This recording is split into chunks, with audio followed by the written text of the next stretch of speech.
Les parents me disent parfois, j'ai l'impression que mon enfant n'a aucune empathie. Ils peuvent me dire par exemple, eh ben, quand je lui dis tu me rends triste, il s'en fiche et il rigole. Ou bien quand je lui demande ça te ferait plaisir toi qu'on t'embête comme tu le fais avec les autres enfants à l'école, il me répond bah moi j'aime bien. Et devant cette attitude de leur enfant, les parents s'inquiètent naturellement et se demandent est-ce que leur enfant a un problème d'empathie. Pourtant, c'est des parents qui vont souvent me dire sur un autre versant, mon enfant peut être très facilement touché par une scène dans la rue, vraiment bouleversé. À l'école, on le trouve presque trop empathique. Me dire que ce sont des enfants qui sont facilement submergés par leurs émotions, qu'ils les expriment sans filtre. Alors, manque d'empathie ou pas? En 10 ans, j'ai jamais rencontré d'enfant dénué d'empathie. La plupart du temps, ce qu'on va prendre pour un manque d'empathie, c'est plutôt un manque de régulation, c'est-à-dire une difficulté à inhiber certains comportements, notamment sous le coup de leurs émotions. Et quand on leur fait la leçon avec un ton de reproche en disant tu aimerais toi qu'on te tire les cheveux, ou quand on les rend responsables de nos émotions, pensant les faire réagir avec un tu me fais de la peine ou bien papa est très triste, eh ben ils prennent des grands airs et ils disent moi je m'en fiche, ça me fait pas mal, mais c'est pas de l'indifférence, c'est plutôt une posture défensive. C'est un masque qu'ils mettent quand ils savent déjà bien qu'ils ont mal agi. Faire appel à leur empathie, la challenger pour les aider à mieux se contrôler, non seulement ça marche pas, mais en plus ça augmente les craintes des parents d'élever un enfant froid et indifférent aux autres. Ce qui marche, c'est d'avoir de l'empathie pour ces enfants-là. Dans cette vidéo, on va s'intéresser d'un peu plus près à l'empathie pour bien savoir à quoi ça peut ressembler chez les enfants. Et surtout, je vous aide à trouver les leviers les plus efficaces pour aider vos enfants à se comporter de façon plus adaptée et donc plus respectueuse, plus soucieuse des autres. Et vous verrez que vous les trouverez bientôt bien plus empathiques qu'il n'y paraît. Je reviendrai sur ces deux exemples, celui de l'enfant qui a embêté un autre enfant et qui prétend qu'il s'en fiche, voire que ça l'amuse, et celui de l'enfant qui semble indifférent quand sa maman lui dit à quel point son comportement la rend triste. Vous saurez quoi dire, quoi faire la prochaine fois que votre enfant semble réagir avec comme un désintérêt pour le ressenti des autres. Est-ce que votre enfant peut manquer d'empathie?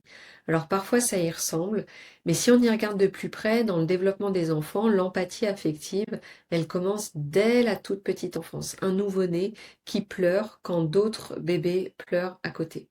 J'ai dit empathie affective parce qu'on distingue différents types d'empathie. Il y a l'empathie affective ou émotionnelle, le fait de ressentir ce que l'autre ressent, c'est la résonance émotionnelle. Et puis il y a l'empathie cognitive, le fait de comprendre ce que l'autre pense ou ressent et d'une façon générale de comprendre un autre point de vue. On peut aussi parler parfois de la préoccupation empathique, ça va renvoyer au fait d'être motivé à agir pour soulager la détresse d'autrui. L'empathie cognitive, elle vient un peu plus tard parce qu'elle dépend d'un tournant majeur dans le développement de l'enfant qu'on appelle la théorie de l'esprit. Donc dès tout petit, les enfants ont de l'empathie. Par contre, ce qui peut encore manquer chez des jeunes enfants avant 3-4 ans et même jusqu'à environ 6 ans, ça peut être la régulation émotionnelle pour gérer ce qu'ils ressentent, l'empathie cognitive mature, la capacité à distinguer ses émotions de celles d'autrui, le contrôle inhibiteur pour pas agir sur une impulsion en lien avec son émotion, ou bien la capacité à prioriser le bien-être d'autrui sur mon besoin immédiat. Et même concernant le TSA notamment, on a requalifié le manque d'empathie. Les personnes autistes, que ce soit avec ou sans déficience intellectuelle, elles ont généralement une empathie affective qui est intacte, elles ressentent. Et elles peuvent avoir des différences dans l'empathie cognitive, la difficulté à décoder certains signaux sociaux par exemple. Parfois même, elles ont une empathie affective trop intense qui peut les amener à faire une forme de mise à distance pour se protéger. Même dans des cas de psychopathie, de troubles de la personnalité antisociale, les recherches ont plutôt tendance à montrer que l'empathie affective, elle peut être réduite, mais qu'elle est rarement absente, que l'empathie cognitive est souvent préservée, voire élevée, ça peut être ça qui permet la manipulation, et c'est surtout la préoccupation empathique, les comportements prosociaux qui sont atteints dans ce cas. Les comportements prosociaux, c'est tous ces comportements qui visent volontairement le bien de tout le monde, soi y compris. Donc il y a donc très peu de chances que votre enfant manque d'empathie, si c'est la réponse que vous veniez chercher. En revanche, il peut être trop jeune encore pour réguler son comportement facilement sous le coup d'une émotion, trop jeune pour manifester de l'empathie cognitive ou même déjà suffisamment conscient d'avoir mal agi pour adopter une posture défensive, prendre ses grands airs comme si ça lui était égal, pire comme si ça l'amusait à chaque fois qu'on souligne le fait qu'il a mal agi. Quand on dit à un enfant mets-toi à la place de l'autre, il se passe souvent deux choses. Soit il se ferme, parce qu'il a bien compris, soit il est sincèrement embêté, mais il ne sait pas toujours quoi faire de mieux.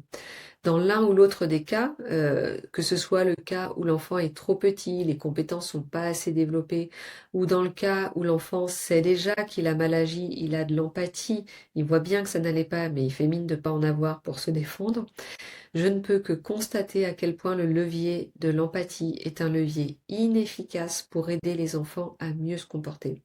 Quand un enfant est débordé, frustré, excité, jaloux, inconfortable, le frein, la capacité à inhiber un comportement qui n'est pas adapté ou pas autorisé, ce frein-là, il répond plus très bien.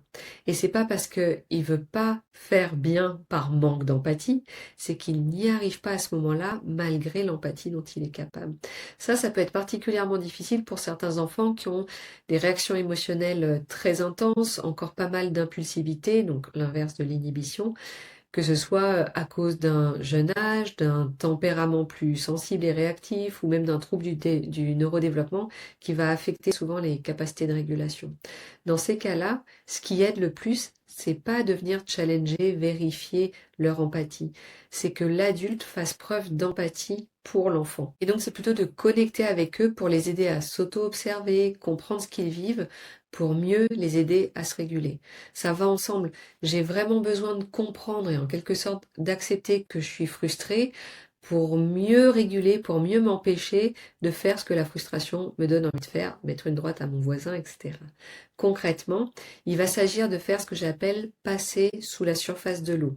Passer sous la surface de l'eau, j'en parle en détail dans mon livre, c'est considérer le comportement de l'enfant comme un iceberg, avec sur la pointe émergée de l'iceberg la partie du comportement qui nous pose problème. Mon enfant a bousculé ou tiré les cheveux d'un autre enfant.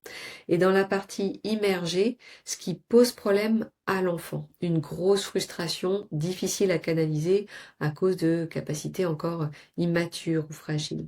Passer sous la surface de l'eau, ça permet de connecter au vécu de l'enfant. Non seulement ça évitera l'escalade des comportements, le côté défiant quand l'enfant dit je m'en fiche, ou même rigole et prétend que ça l'amuse, mais en plus ça aidera l'enfant à développer ses compétences émotionnelles, sa capacité à reconnaître ses ressentis, d'abord après coup, puis de plus en plus facilement à chaud. Par exemple, on peut dire c'est pas ton genre de faire des choses désagréables, ou bien t'as dû te sentir vraiment pas bien pour que ça te donne envie de faire ça. Personnellement, j'adore utiliser ce début de phrase, c'est pas ton genre de, avec les enfants, je trouve que ils sentent davantage qu'on veut les aider, qu'on croit en eux, et ils ont moins tendance à monter sur leurs grands chevaux, à aller dans la surenchère des comportements difficiles, l'escalade.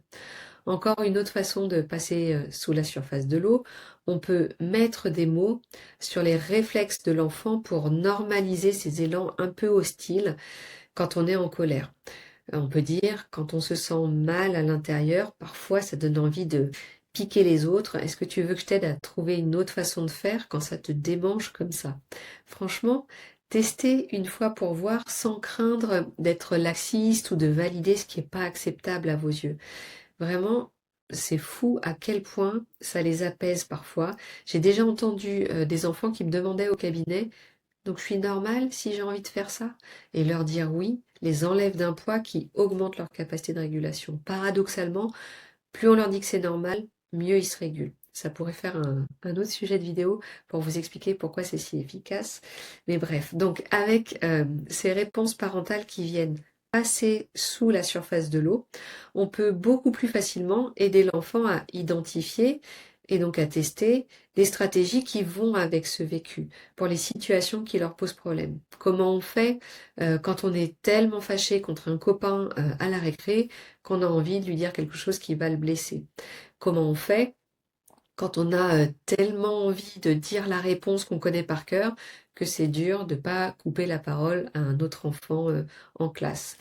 Comment on fait quand on n'a pas envie de prendre le bain et qu'on est fâché contre maman qui insiste, tellement fâché qu'on a envie de lui dire t'es méchante et c'est bien fait si t'es pas contente. Je me souviens de mon échange avec une maman qui me disait il peut me taper dessus et il peut rire après. Et j'ai l'impression que si je lui dis ça me fait mal, je ne suis pas contente, ben il s'en fout. Et elle avait l'impression que son enfant ne voyait pas, ne comprenait pas que ça lui faisait mal. Elle m'expliquait, moi, mon premier réflexe, c'est de lui dire, tu vois, maman, elle est triste. Et elle me disait, mais je vois, ça ne le touche pas. Et c'est ça qui l'amenait à se demander si son enfant ne manquait pas d'empathie, ce qui semblait être son indifférence au ressenti de sa maman. Quand notre enfant s'est mal comporté, on ressent des émotions en tant que parent, la frustration, que ce soit difficile, l'inquiétude, que notre enfant devienne un adulte qui respecte pas les autres, le découragement de pas réussir à régler ça dans notre quotidien avec notre enfant. Ça, c'est un peu inévitable, c'est normal. On peut être tenté en pensant qu'on va faire vibrer chez eux la corde de l'empathie, d'exprimer nos émotions et peut-être de le formuler d'une façon qui les rende responsables. Tu me rends triste. On s'imagine que comme on s'aime très fort, qu'ils veulent pas nous rendre tristes, ben, ils vont se ressaisir et améliorer leur comportement. Or, premièrement, nos enfants ne sont pas responsables de nos émotions et personne d'autre d'ailleurs. Nos émotions, elles nous appartiennent. Et deuxièmement, ce levier de faire appel à l'empathie, il ne marche pas du tout dans ce cas et il va plutôt venir augmenter la préoccupation des parents. C'est-à-dire que non seulement mon enfant s'opposait quand c'était l'heure d'aller au bain, problème numéro un, mais en plus, quand je lui parle des émotions que ça génère en moi, il s'en fiche et il rigole. Problème numéro 2, niveau de préoccupation qui monte d'un cran. Les échanges que j'ai eus avec cette maman, ils nous ont permis de mesurer qu'est-ce qui aidait son fils à adopter un comportement adapté. Et c'était pas tant de savoir quelle émotion ça générait chez sa maman quand il s'opposait au moment du bain, que de disposer de stratégies de régulation. C'était un tout jeune garçon qui avait 4 ans et qui est tout simplement pas capable d'ajuster son comportement à partir de l'impact que ça avait sur l'autre. Et d'ailleurs, sans doute que son but, il n'était pas de rendre sa maman triste. Son opposition, ses comportements, ils étaient liés à la frustration face à la contrainte de devoir arrêter de jouer pour aller au bain. Savoir que ça rendait triste sa maman, finalement, ça ne faisait qu'augmenter la dérégulation de l'enfant, sans doute par résonance empathique. Il voyait sa maman triste et il savait pas comment l'aider. Et ça s'avérait totalement inefficace pour lui permettre d'adopter un meilleur comportement, par exemple exprimer son refus mais sans taper, obtenir de l'aide dans un moment de transition inconfortable, etc. Alors, est-il possible que votre enfant manque d'empathie? Dans l'immense majorité des cas, non. Ce qui leur manque le plus souvent, c'est pas l'empathie vraiment, c'est plutôt la régulation, l'inhibition, la maturité émotionnelle nécessaire pour faire autrement au moment où l'émotion déborde. Et la bonne nouvelle, c'est que ça se développe. Ça se développe pas en leur faisant la leçon, ça se développe pas en les culpabilisant, mais en leur prêtant notre propre capacité d'empathie le temps qu'ils construisent la leur. Derrière des questions de parents, il y a souvent une appréhension, une inquiétude forte, et ces inquiétudes-là, elles doivent être entendues. Si cette question de l'empathie, c'est celle qui vous taraude un moment, respirez et commencez par observer les petits endroits où l'empathie de votre enfant se manifeste déjà. Quant à moi, je vous retrouve bientôt pour une nouvelle question de parents.